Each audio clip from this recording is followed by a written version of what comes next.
একদা এক নদীর ধারে এক কচ্ছপ বাস করত।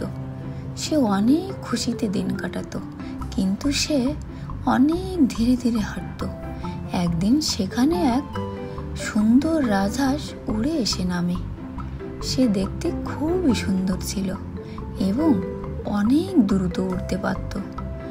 রাজহাঁস কচ্ছপকে দেখে উপহাস করে বলল, তুমি এত ধীরে হাঁটো, জীবনে কখনো উন্নতি করতে পারবে না।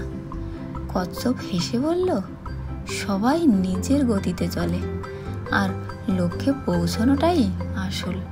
হঠাৎ করে আকাশ কালো হয়ে যায়, চারদিক ঝড় শুরু হয়, সব প্রাণীরা পালিয়ে যায়।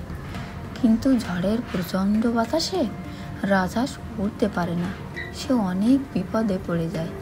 কচ্ছপ তখন রাজহাঁসকে একটি নিরাপদ গর্তে নিয়ে যায়।